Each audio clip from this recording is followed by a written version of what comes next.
Hoje teremos uma aula prática de análise paradigmática. O importante não é apenas ter o conhecimento. Mais importante de que ter o conhecimento é saber usá-lo com sabedoria na nossa vida, no nosso cotidiano, na nossa vida pessoal, na nossa vida comercial, profissional e também na nossa vida política, na nossa comunidade.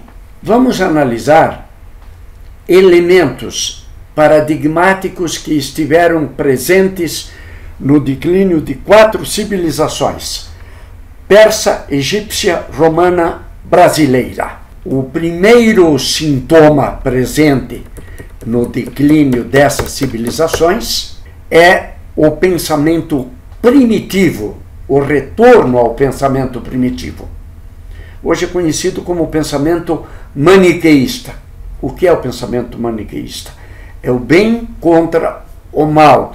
Quem foi o criador do pensamento maniqueísta? Foi Platão, um político disfarçado de filósofo. O pensamento maniqueísta construiu a civilização da Idade da Pedra.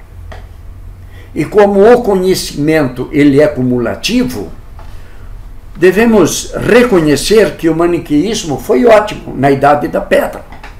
Só que hoje não estamos mais na Idade da Pedra. O pensamento maniqueísta também teve um papel positivo e até construtivo durante a vigência do paradigma mecanicista. Um dos axiomas do paradigma mecanicista foi o fragmentarismo. Para compreender é preciso separar. Agora nós estamos no 3º milênio, no paradigma da noergologia. O fragmentarismo se aposenta. Agora, para compreender, é preciso sistematizar e não mais separar. Estamos observando que o pensamento maniqueísta, como sabemos, ultrapassados e incompatível com o 3º milênio, e é nele que nós estamos e é dele que estamos falando. O pensamento maniqueísta começou a se instalar na civilização brasileira. Talvez com excelentes intenções, alguns políticos criaram as chamadas cotas raciais. A cota racial, ela se baseia no maniqueísmo, na cor da pele, quando o que caracteriza o ser humano não é a cor da pele, é a sua capacidade cerebral. A verdade é que a introdução da cota racial, ela cria o maniqueísmo, principalmente porque ela, ao mesmo tempo, consegue o milagre de punir o preto bem-sucedido, como Joaquim Barbosa, e tantos outros, como muitos colegas meus de faculdade, e ao mesmo tempo ela pune o branco mal-sucedido. O maniqueísmo não existia na sociedade brasileira. Os políticos estão explorando o maniqueísmo, estão inclusive incentivando o maniqueísmo. Por quê? Porque os romanos descobriram que para governar, uma boa técnica é dividir a população entre si. Enquanto o vizinho luta contra o vizinho, o compadre contra o compadre, o irmão contra o irmão, o ditador tem oportunidade de se estabelecer. E é evidente que os regimes da América Latina têm uma clara vocação ditatorial. Fiquemos atentos para acabar com o maniqueísmo.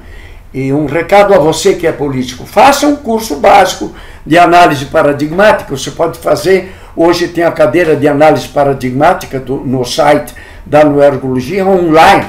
Você paga uma bagatela.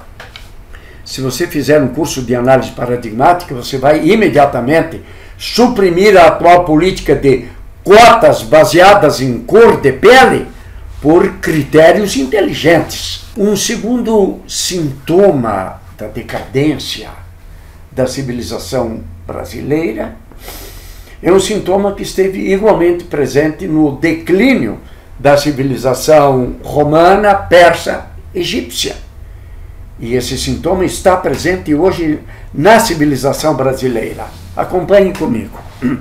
Cegueira perceptiva, distorção perceptiva, sempre foi uma característica das classes e das pessoas sem cultura, sem conhecimento, sem desenvolvimento cerebral. Nunca foi uma característica predominante das classes eruditas. Tudo bem, uma parte das classes eruditas sempre sofreram de cegueira perceptiva, mas uma minúscula parte, e não uma porção considerável. Estou percebendo que a cegueira perceptiva começa a contaminar as classes mais cultas, mais esclarecidas. Vejam exemplos. Exemplos de análise paradigmática. Não confunda com visões políticas. Elas podem ser coincidentes ou não, mas a nossa análise é paradigmática. Um exemplo preocupante de cegueira perceptiva. OAB pertence à elite intelectual tupiniquim. Semana passada, OAB propõe uma ação contra Bolsonaro e Marco Feliciano, baseada no princípio da incitação ao ódio, na campanha do ódio, mas deixa de fora o MST.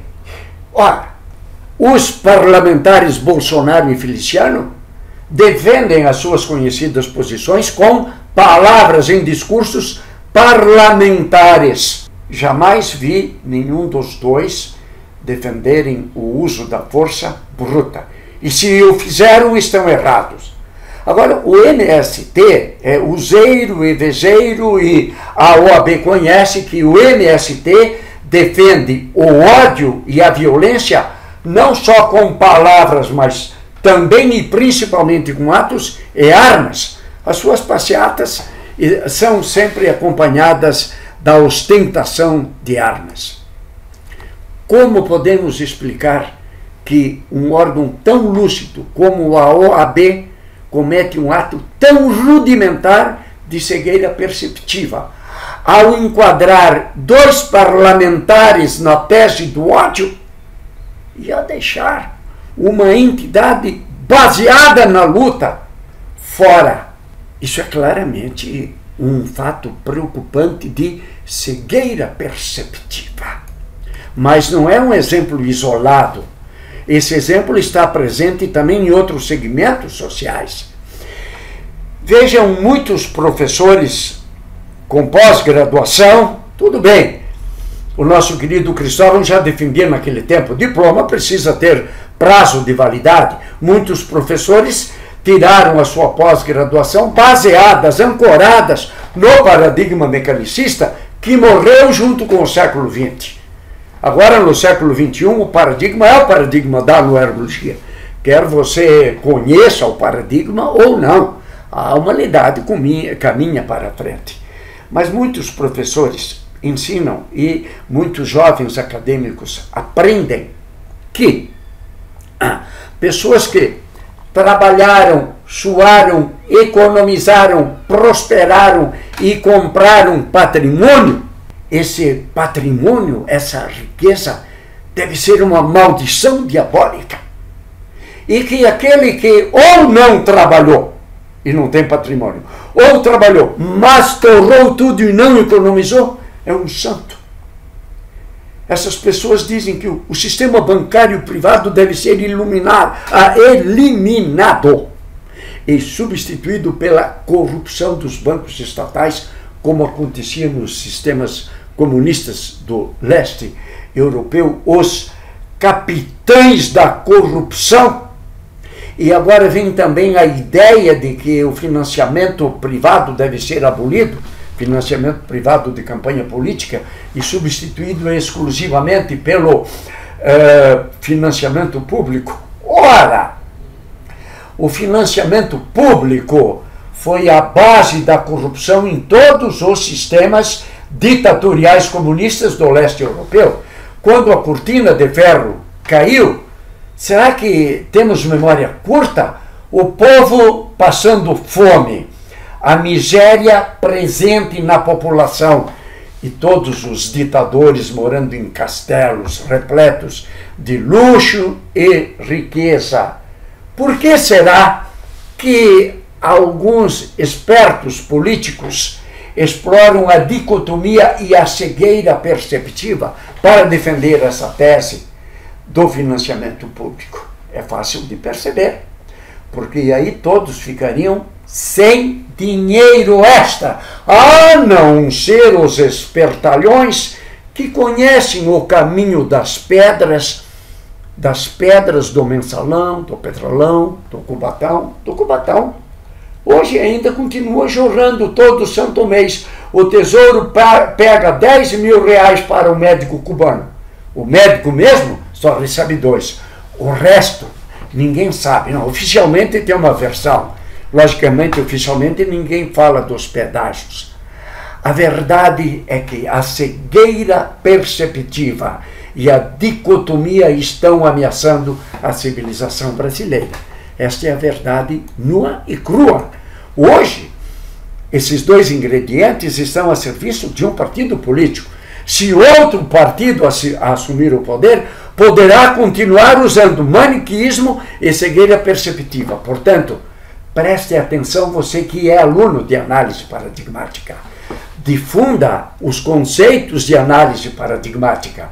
Vamos ensinar pessoas de qualquer matiz político a enxergarem com clareza. Porque a cegueira perceptiva está disseminada em toda a nossa sociedade, não apenas nas elites econômicas e nas elites políticas dominantes hoje. Em toda a população, do rico ao pobre. Vou dar um exemplo. O petróleo é nosso. Cada 10 brasileiros, 9 acreditam no slogan, porque o petróleo é nosso. Será que o petróleo é nosso? Tudo bem, ele é nosso, mas eu gostaria de saber, você está falando de quem? Esse é nosso de quem? Vamos aqui fazer um raciocínio rápido. Digamos que você consome 200 litros de gasolina por mês. O dono do posto ganha 50 reais. Vou fazendo as contas. O dono do caminhão, 4. Assim, a gente se esqueceu que o caminhoneiro é um bandido, lembra? Ele tem que tirar o caminhão, porque ele não é do MST.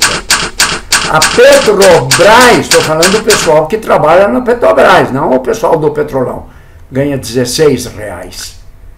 O governo, 216.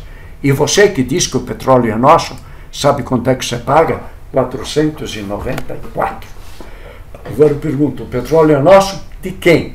Veja, meu amigo, nós não podemos continuar a ser uma nação de tolos, de cegos perceptivos. O petróleo pertence aos políticos que estão de plantão no governo federal e na Petrobras. O resto é conversa fiada.